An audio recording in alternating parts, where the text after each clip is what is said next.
Switch of South Africa in proud association with Change Cars.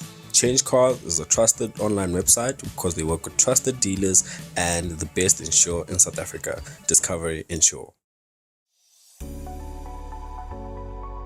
Welcome back to Switch of South Africa. I'm Nicky Nash as always, and today you guys join me inside my favorite Haval vehicle. This is the Haval Jolion HEV. HEV standing for hybrid electronical vehicle. So this is a hybrid vehicle. It has battery and an engine, so this works so well. Right now I'm currently doing like 20 to 30 kilometers per hour. I'm in EV mode, and EV mode meaning I'm just using the battery. The engine is currently off, so when you do put your foot flat down, the engine will kickstart again.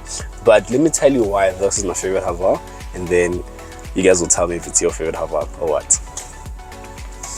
So with this vehicle, I'm not gonna speak about the things I've spoken about the Haval Jolion S, like the interior. The interior is the exact same thing as the normal Haval Jolion S. So if you want to see more of the interior, what I don't like, check out that video, link in the description box below. Here I'm going to tell you how this battery and engine work in this vehicle, right? So in this vehicle, this car, it's a full hybrid. So there's mild hybrid vehicles and full hybrid vehicles. This is like a full hybrid, so it can go up to speeds of literally 100 on literally battery power alone. So this car, I've driven close over 1,000 k's because I did a trip to Mpumalanga, and when I received the car, the range was saying 800 and something, and I drove all the way to Mpumalanga, got there having covered just under 400 k's, and my range is still telling me I've done my range is still telling me that I can still do a possible 560 570 odd kilometers. So on one tank in this car, I can easily do 900 k's,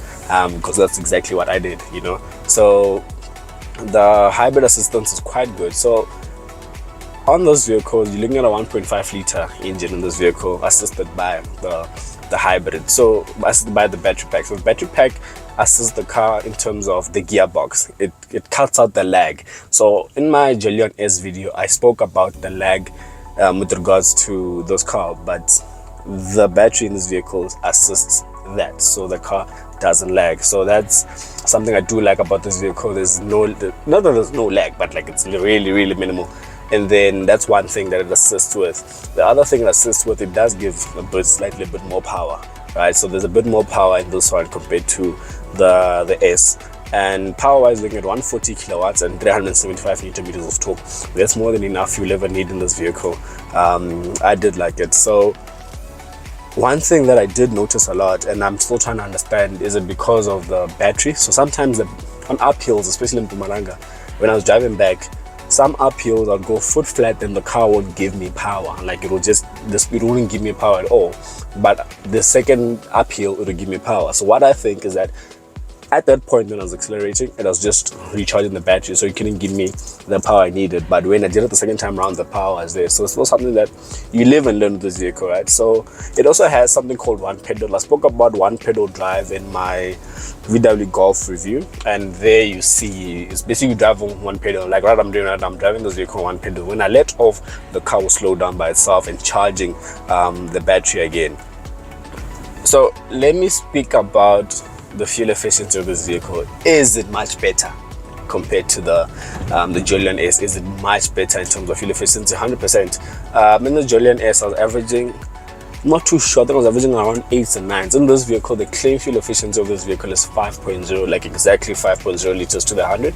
But I was averaging 5.7. And honestly, 5.7 in something this big is literally amazing. So I do like that about the car, that the hybrid assistant is actually doing its work. Aside from assisting in terms of power, in terms of the lag, in terms of fuel efficiency, it is doing the work. So I'm going to tell you about the things I don't like, the things I like about the car, and I'm going to tell you about my recommendations of this vehicle. So you guys know how we do it this side. We always start with the bad.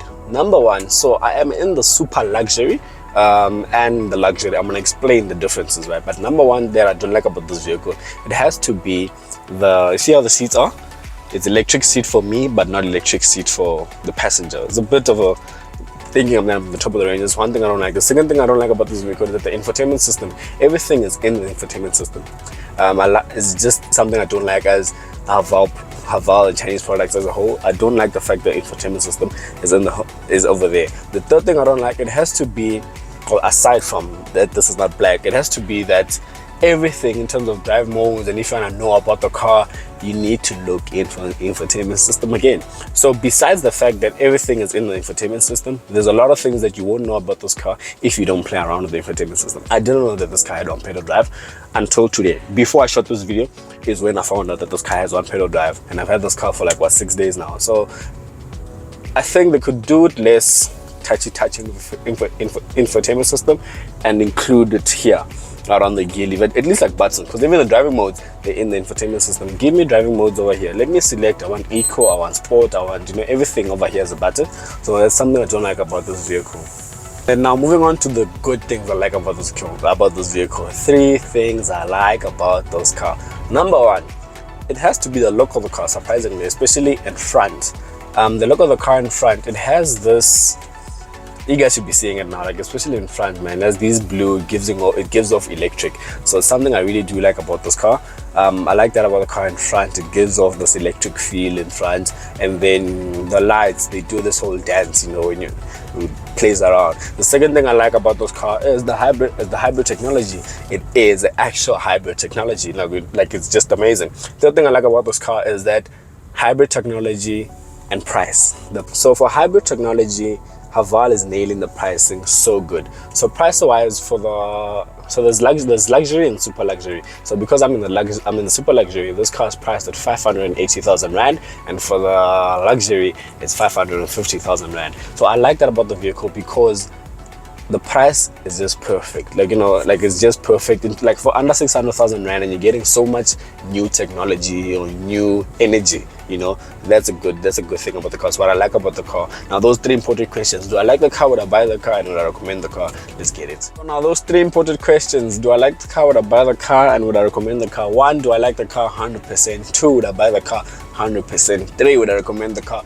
100%. So this car obviously competes with the likes of the Corolla Cross Hybrid. I haven't been in the Corolla Cross Hybrid. Hopefully soon enough I'll get the opportunity to review the car. But honestly, my recommendation to this vehicle, I'll tell you, have a look at the Haval Hybrid.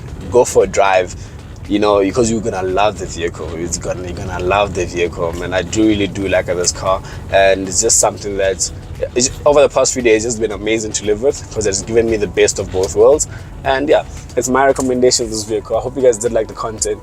If you want to find out more about the car, comment down below. Let's engage, and then tell me what you think about Haval and this new energy that they're bringing in. But yeah, from South Africa, I'm Nicky Nash, and I'll see you guys on the next one.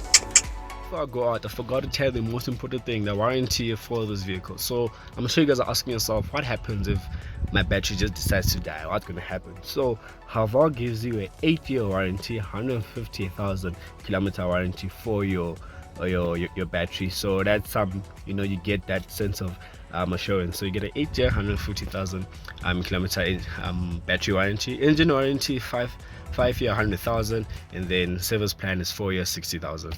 Yeah, I hope that makes sense. Does it? Cool. Check out on the next one.